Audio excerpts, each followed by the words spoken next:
Hello, America. I'm Mark Levin, and this is Life, Liberty, and Levin Sunday. Welcome. Two great guests, Secretary of Defense Pete Hegseth, his first appearance on the program, and our friend Kayleigh McEnany. But before we get to them, I want to start with this clip from PBS the other evening. And it tells you all you need to know about what the Democrat Party's up to, what these judges are up to. And take a look, then we'll expand on it. Go. There are those who believe that we are, in real time, living through an assault on the constitutional order. Do you believe that we are in a constitutional crisis right now? Yes, our democracy is at risk because Donald Trump shows that he wishes to violate the laws in many, many different ways.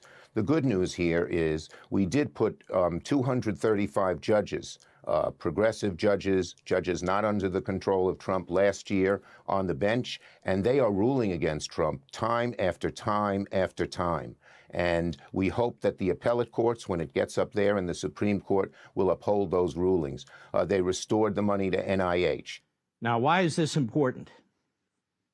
Because Chuck Schumer, who was Majority Leader of the Senate, just confessed to everything I've been saying. That is, we put progressives, a.k.a. American Marxists, a.k.a. people who do not believe in the Constitution, if you saw the show last night, people who are Hegelian, Marxist, who believe in judicial tyranny, who reject the vote of the people this last election. He just loaded up the judiciary with 235 of these radicals. That's what he just said. 235 progressives. That's how they self-identified 100 years ago and today. We know what that means. So he didn't put people on the bench who are going to uphold the Constitution and their oath, who are going to interpret the Constitution and follow it, who are going to respect the Constitution, separation of powers, the authority of the president under Article 2.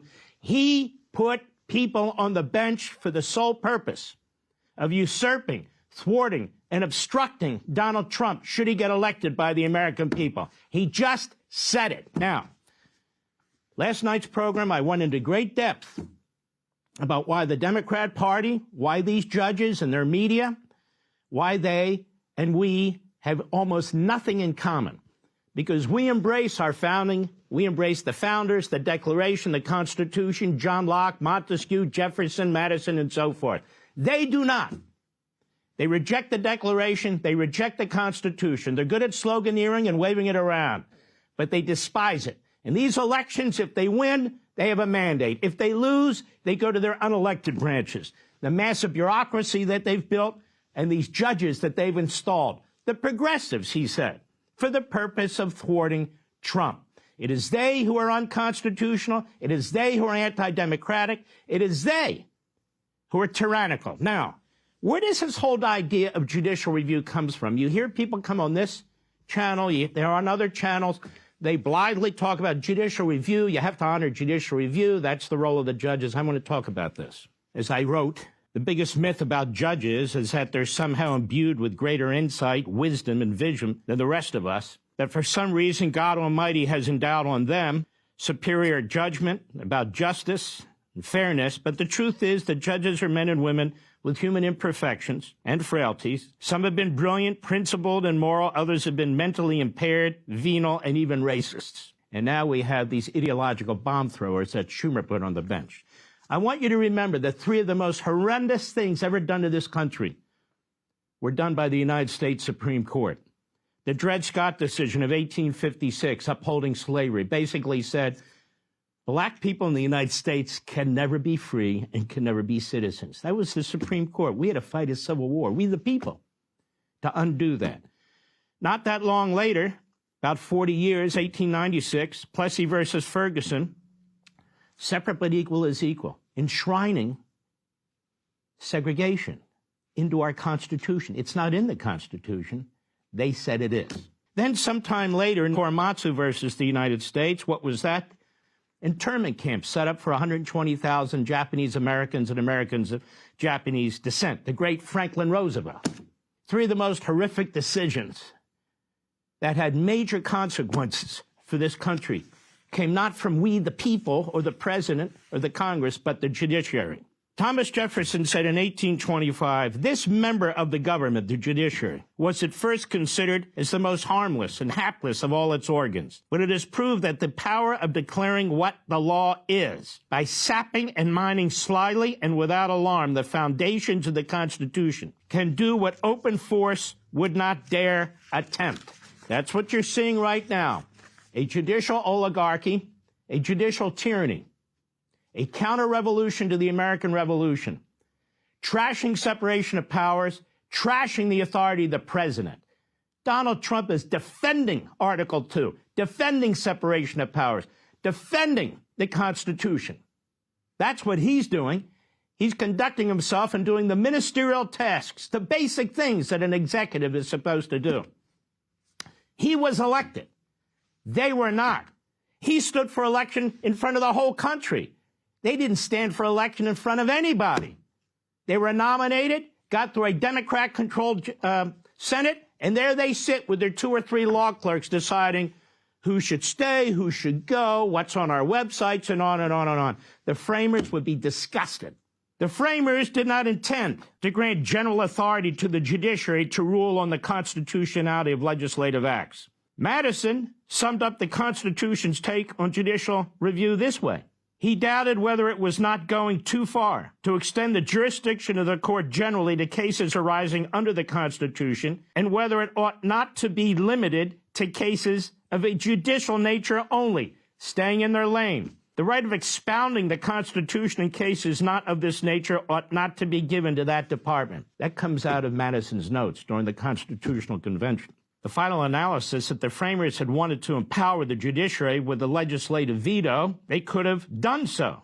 They did not. Instead, the convention crafted a federal judiciary, like many other provisions of the final Constitution, as a product of compromise. It was a compromise between the interests of the individual states and the need for a federal government that would be strong enough and flexible enough to meet the present and future needs of a nation with diverse interests. It was also the clear intention of the framers that no one branch could be subsumed by the other. The judiciary did not represent a threat, Hamilton wrote in Federalists, so long as the judiciary remains truly distinct from both the legislative and the executive. For I agree that there's no liberty if the power of judging be not separated from the legislative and executive powers. There he is basically reflecting the writings of John Locke and especially Montesquieu. And Hamilton was the biggest of the centralists, of the national government advocates.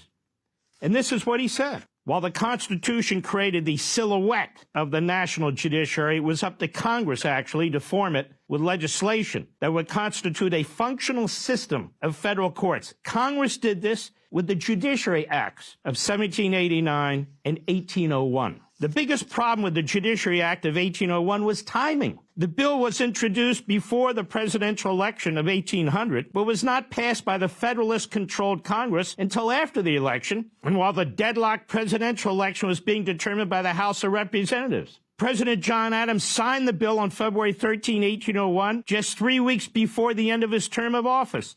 He lost. He was a Federalist. The Federalists lost the House of Representatives. The Federalists lost the Senate. So the Republicans, that is Jefferson Party, took all the elected branches, all of them. He also sent to the Federalist-controlled Senate, that is Adams, his own Senate, nominees for the 16 new judgeships. So he's lost the election. So the Federalists, his party, they create these 16 new federal judgeships. He wants to rush them through. He wants to get them populated as fast as he can. And they were confirmed shortly before the end of the Adams administration. Now, these judges came to be called Adams Midnight Judges, some of whom became the subject of the case called Marbury versus Madison. That's the crucial case, Marbury versus Madison. On March 8, 1802, just days after Thomas Jefferson's followers, the Republicans, took control of both houses of Congress, Congress repealed the Judiciary Act of 1801. On April 29, 1802, Congress enacted the Judiciary Act of 1802, which, among other things, abolished the 16 new judgeships created by Adams and the Federalists. By the way, this has been my point. Impeachment will not remove these judges because you're not going to get a supermajority, 67 senators, to remove them. You say, well, we should go through the process anyway. I don't believe in banging heads against walls. You can remove the judges, just like Jefferson did. You can defund the judges. And as I've written in my book, Men in Black, you can take jurisdiction away from them. The best thing to do is to point out some of the most rogue, reckless of the judges, like Boasberg, and abolish his position. In its 1803 Marbury versus Madison decision, this is crucial. The Supreme Court determined that it had the power to decide cases about the constitutionality of congressional or executive actions. And when it deemed them violated, the Constitution could overturn them. Where did this come from? You just heard what the framers said. No, it's not in the Constitution. The shorthand label given to this court-made authority is judicial review. Now, most of you have heard, oh, it's judicial review, like it's in the Constitution. It's not. It's specifically not in the Constitution. I don't care what all these legal analysts say on TV. This is your history. Your history. And this, quite literally, is the foundation for the runaway power exercised by the federal courts to this day, or all the progressives that Schumer put on the court to stop Trump. What is far less recognized is that the Marbury decision started out as anything but the ominous precedent it has become. This is your history. It's important to know it. This is your country. And they're trying to take it away from you. Marbury was a brilliantly conceived political strategy crafted by John Marshall, who'd been Chief Justice for a few weeks. He was a master politician, Marshall. Marshall, the Chief Justice of the Supreme Court, wrote the decision not to set a revolutionary precedent, but to deny the new precedent, Jefferson, his longtime political rival. They were distant cousins and they detested each other. An opportunity to rebuff a Supreme Court controlled by Jefferson's Federalist opponents. Marbury was precipitated by that election of 1800, in which Thomas Jefferson, the incumbent vice president and leader of the Republicans, ran for president against the incumbent president, John Adams, leader of the Federalists. The Federalists controlled both houses of Congress, but were torn between the followers of Adams and Alexander Hamilton, who was also a Federalist. Hamilton's faction withheld its support for Adams' re-election bid in 1800, and the race ended in an electoral college tie between Jefferson and his vice presidential running mate, Aaron Burr. Aaron Burr said, you know what? I want to be president. And so you had this mess taking place in 1800 in Congress. Nothing close, by the way, to what was going on January 6th.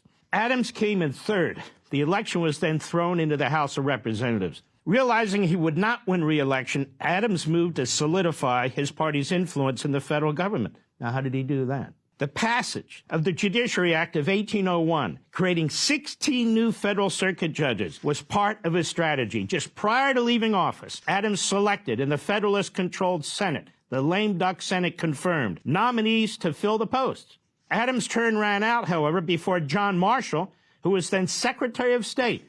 Marshall was Adams' Secretary of State, signing off on these judges before he could actually deliver the commissions of the office to some of the designees, signing off, but they never quite got them to the judges. Marshall's successor as Secretary of State under Jefferson was James Madison. He refused to deliver the commissions as President Jefferson directed. And William Marbury, among others, filed suit in federal court seeking an order, a writ of mandamus, directing Madison, the Secretary of State, to deliver his commission as a justice of the peace. Marshall, long a rival of Jefferson's in Virginia politics, was one of the most articulate leaders in the Federalist Party. He'd served in the Virginia State House, the U.S. House of Representatives, as one of President Adams' representatives to France, and then as Secretary of State. He was nominated to be Chief Justice by Adams and assumed the post on February 4, 1801, exactly 1 month before Adams' term. Back then, the election would be in November, but the inauguration of the president was in March. They've obviously changed that to January, because a lot of mischief can be done in between, which is what Adams was up to. And with a Republican majority elected in both houses of Congress in 1800, Marshall realized that Jefferson and his Republicans could denude the Supreme Court of authority, and that he, as Chief Justice, could be impeached and removed from office. Marshall understood that. In the Marbury case, if he ordered Secretary of State Madison to deliver Marbury's commission to office, Jefferson would order Madison to ignore the Supreme Court's writ, and the court's authority would be seriously weakened. Marshall was also concerned that he not be seen as protecting the interests of the Federalist jurists like Marbury, who had assumed his position as a justice of the peace and had been hearing cases and issuing judgments for a year. So what happened? Bearing all this in mind, Marshall's decision in Marbury, while upsetting the Constitution's balance of power and the relationship between the federal government and the states, was a master political stroke. Marshall stated that Marbury, consistent with legal doctrine at the time, had something akin to a property right to this office, to which he had been nominated and confirmed. Marshall also said that the federal judiciary should be able to issue an order directing the appointment of Marbury, but because the Constitution did not enumerate such an original right for the Supreme Court, the court was powerless to do so. So you would think, okay, Jefferson and Madison won. Sleight of hand. Marshall went well beyond the specific issues in the case. He said that the court had a responsibility to set aside acts of Congress that violate principles enumerated in the Constitution. He said, even though we don't have any authority here, by the way, if we have the authority to make decisions about the Constitution, we have authority to look behind those decisions and determine whether they're legitimate or not. He just seized the power for the courts to make the final decision, which means the election of 1800, Jefferson, the Republicans in the House, the Republicans in the Senate, could now be thwarted somewhat by the Supreme Court.